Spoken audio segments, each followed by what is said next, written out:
Hello everyone, I'm Jeff and this is my shop. In this video, we're going to be introducing everyone to the Classic Craftsman Drill Press. These drill presses were built between 1946 and 1984 in the United States.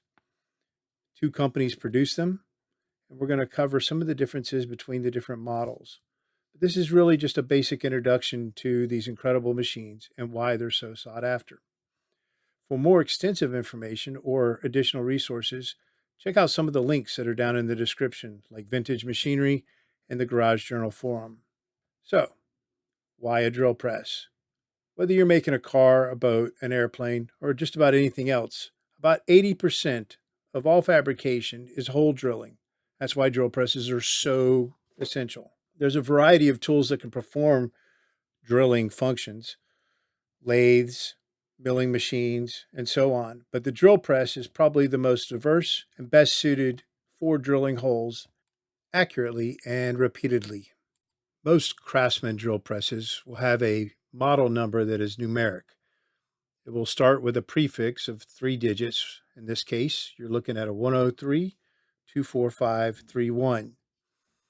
The 103 prefix is for King Seeley, the manufacturer of this drill press. Another prefix that we'll look at is the 113 prefix. Those drill presses were made by Emerson prior to King Seeley. The Atlas Corporation made the 101 series, and the Walker Turner Corporation made the 102 series. Atlas, Walker Turner, and King Seeley filed patents on their designs and innovations. Some of these specific patents were a geared quill and feed hub, column locks, motor mounts, spline spindle, stepped pulleys, feed tension spring adjustments, and the floating spindle assembly. All of these patents evolved the drill press into what it is today. This drill press is an Emerson 113 prefix.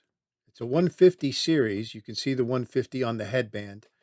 And it is basically the same model as the floor standing model we looked at earlier. But this shows you how Emerson took the design from King Seeley when they assumed production for Craftsman drill presses. This is another Emerson. This is a Generation 4. The 150 was a Generation 1. And this is a standard drill press in the Generation 4 family from Emerson. All of these drill presses that we're looking at today are 15.5-inch drill presses. The way that you measure a drill press is from the center of the chuck to the column. And then you take that number and double it. In other words, you can drill to the center of a 15.5-inch circle. This is also an Emerson Gen 4, but this is the commercial version. So it's basically the same drill press you just looked at, except it's got some enhancements, like a T-slot table that has a trough for coolant. There's a split down the center of the head on the front. You can see that. And that allows you to adjust for take-up on the spindle. Okay, so over the time frame that we're talking about, 1946 to 1984, Craftsman produced drill presses or had drill presses produced for them anywhere from a 6-inch size all the way up to a 32-inch size. That's a radial drill press. However, the drill presses that we're going to be discussing are all 15.5 inches. So if you're watching this video, then you're obviously interested in the drill press, and you've probably seen a couple of pictures of them or know somebody that has one and you're wanting to go out and buy one. And in upcoming videos, I'm going to have complete teardowns and disassembly, reassembly, how to derust, clean, rebuild, replace the bearings, the belts, all of that stuff. But just for the introduction, you're going to need to know what you're looking at so that you can decide whether or not you want to buy what you're looking at. So a lot of the drill presses that I acquire are through estate sales or sometimes on Facebook Marketplace and other online sources. or from word of mouth from friends that know somebody that has one they want to sell. And, a lot of people will say, what's a good price for that drill press? And it really depends on condition and the availability of drill presses wherever you are. So if you're wanting a classic Craftsman drill press like that 150 or even a 100 series, which is the predecessor to the 150 series, and it looks almost exactly the same as a 150 except the headband. Where the 150 has the 150 headband that you saw, a 100 series has an engine turned panel headband that looks quite different. Otherwise, the drill presses are very, very similar with some minor changes here and there. And after using both for several years, I think the 150 is probably a little bit better, if for no other reason, but because it has that tilting motor mount plate, which makes the belt change for speed very easy. Although, if you want the most versatility in a drill press, the Emerson line is probably better suited. Way more speed options. It's got lights built in, switches built in.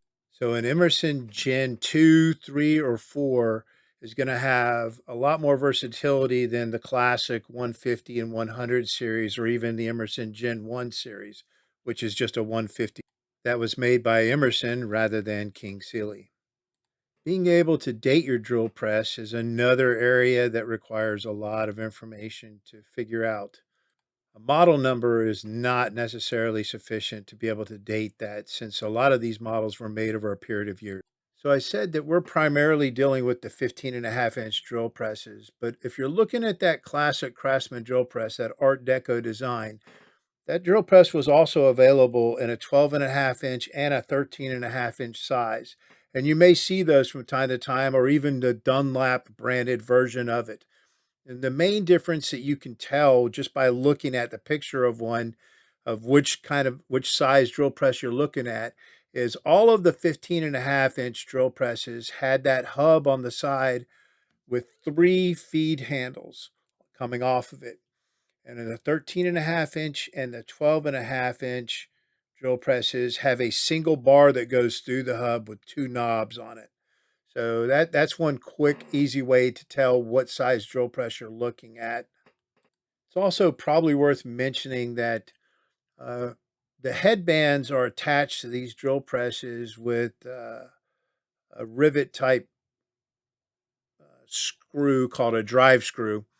And I've seen plenty of drill presses that don't even have the headbands on them, or somebody has painted over the headband.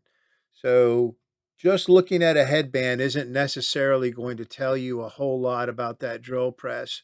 But if you look at the 100 series that I threw some pictures up of, you'll notice that the Craftsman logo is separate from the headband on the top, and those areas are actually cast into the head itself. So if it's missing the headband, you can look at it and see whether or not it's got that separate area for the Craftsman logo or not. And then you should be able to tell whether it's a 100 or a 150. There are some other ways to tell, tilting tables and so on, but just for somebody that doesn't have a lot of experience looking at these drill presses, the headband is usually a quick and easy way to tell. Another problem that you may run into is 1952 and 1953, there were no headbands on the drill presses at all. Not sure why Craftsman didn't put them on there, but they weren't on there. So if you don't have a headband on that drill press, it may actually have not come with one. So dating that drill press is going to be kind of difficult. Like I said, just the example of the drill press, the first 150 that we showed, the 103-245-31 model, was available for 6 years. So where it fell in that 6 years is a difficult process to try to determine. There were some minor changes from year to year in the castings and whatnot that allow us to better identify the date of the drill press. But a lot of times, if it's got an original looking motor with it, Typically there's a date code on the motor that we can utilize to try to figure out what year the motor was made, and if that motor was purchased at the same time as the drill press, then most likely that's the same year the drill press was made. But the 100s and the 150s were not sold with motors. Well, there was an option to purchase them with motors, but most of the time they were sold without a motor. And back then, somebody in their barn would have 5 or 6 of these Craftsman uh, dual purpose motors that they could put on this, or they could put it on a saw or whatever. And so you got people that were buying drill presses without a motor. Once you get into the Emerson Gen 2, 3, 4, those drill presses came with motors. So, or most of them came with motors. So the motor that's on those drill presses will most likely have a date code on that motor, and you can date that drill press based off of that date code. Another way, the tag has been removed from the motor on any of these, if it's a capacitor start motor, the capacitor may actually have a date on it as well. If it's a split phase motor, then you're not going to have a capacitor to work with. So for rough bracketing here, the 100 series were produced between 1946 and 1958. And then the 150s from 58 all the way up to 1964. And then in 64, the 150 production was taken over by Emerson. So in 64, you might see some that have a 103 prefix for King Seeley, and then some that have a 113 prefix for Emerson. After that, Emerson produced the 150s all the way up to 1966. And then after 66, we go into the Emerson Gen 2s, which are the gray looking ones. An actual Emerson Gen 2 is kind of a skeletonized version of that gray Emerson Gen 4 you see. So that covers kind of an introduction to these classic Craftsman Drill Press and both the King Seeley and Emerson line that we're dealing with. So lastly, this is a 150 that I picked up recently, and this will be the guinea pig for a lot of the videos coming up where we rebuild it. We tear it down, we derust it, we paint it, we replace all of the bearings and belts and work on the motor and all of that stuff, and then rebuild it to its glory. Just like every one of these other drill presses you saw in the video today, every one of them was a rust bucket like this when I first got it. So that's what's coming up in the future. And if you found this information helpful or you enjoyed it, please like and subscribe. This is my first YouTube video, and hopefully I can improve and provide content that interests you. Thanks, and I'll see you next time.